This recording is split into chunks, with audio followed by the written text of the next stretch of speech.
Well, the Budget Committee reconvenes today as the city prepares to table what could be a record-setting tax hike. The committee is meeting for a third straight day. Later tonight, the city will hold another round of call-in consultations, giving residents an opportunity to have their say on a budget proposal calling for a tax hike of more than 10%. And the proposal includes a small increase in police spending, which comes in at almost $13 million less than what the police service requested. Well, for more on that, let's bring in CP24's Beatrice Faisman. Beatrice.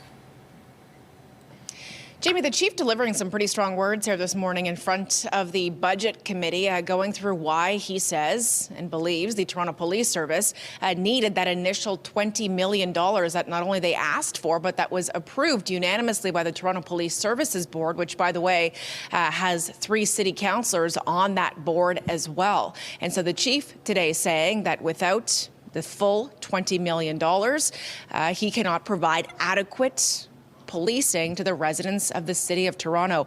When it comes to what the service wanted to do, they wanted to hire some 300 more uniform officers plus 100 civilian officers. That would bring the police to population ratio to 168 officers per 100,000 people here in the city.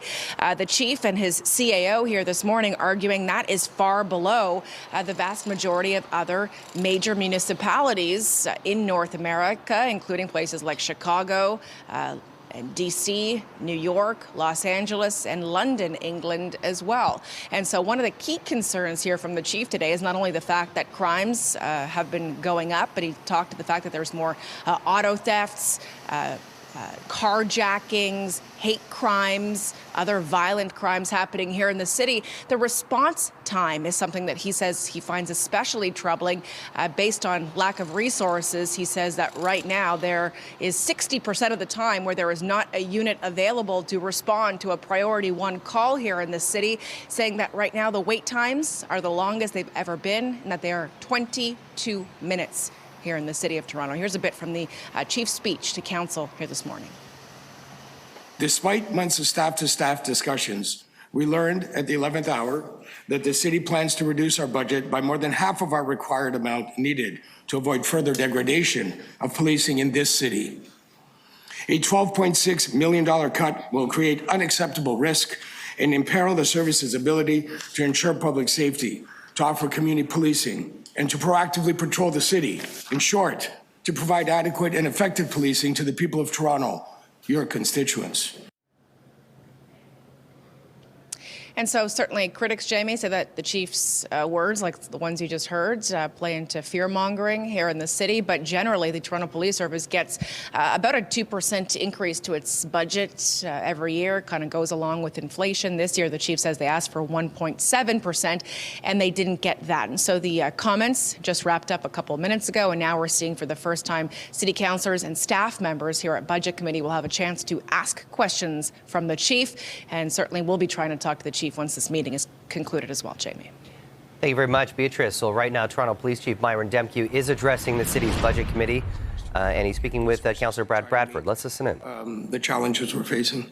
So is that, do you consider that sustainable for Toronto Police to reallocate, pull those from other things and bring them over to the hate crime unit, or what are we going to do to resolve that in a more permanent way? I know that right now, given the context, it's important to have them there, but it comes at the expense of other things.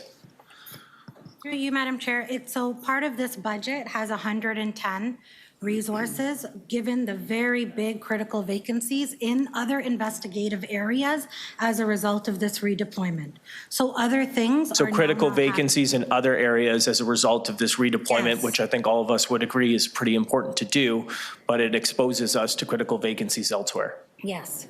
Okay. What is the solution to address that? That was the hiring plan. And what happened to the hiring plan? Well, our hiring plan right now, based on the numbers put forward for consideration by city staff, will be compromised. Meaning you wouldn't be able to do it? We will not be able to hire towards the operational needs we need to try to deliver adequate, effective police services. Want to talk about response times. Just remind me, which are the priority ones? Priority ones are fuss in here. Priority 1 type calls is what. So for police, these are not calls that, qualify for other resources, and they are situations with the greatest emergent fear of safety, harm, and or death. What's the average response time for priority ones right now? We are average over 22 minutes. 22 minutes. What's our service standard?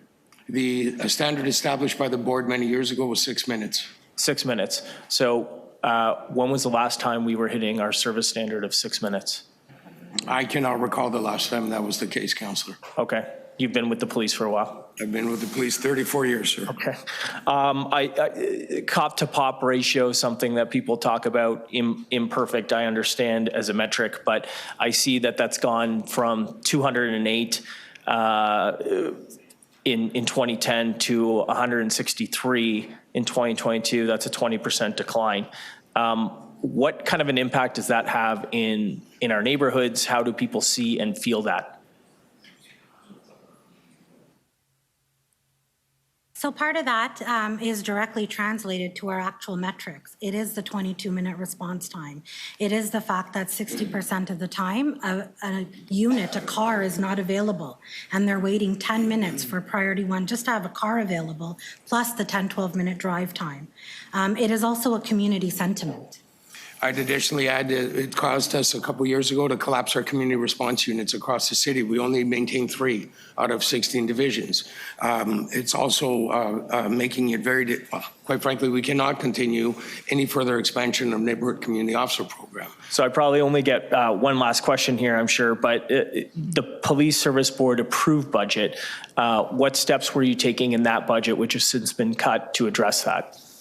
Well, our hiring plan is designed to maximize our capacity to help us to try to achieve adequate, effective service delivery. We've prioritized our resource needs. We've identified our most significant gaps, and our staffing model would be to incrementally address those most significant prioritized challenges staffing-wise. Okay, thanks very much. Thanks, Madam Chair.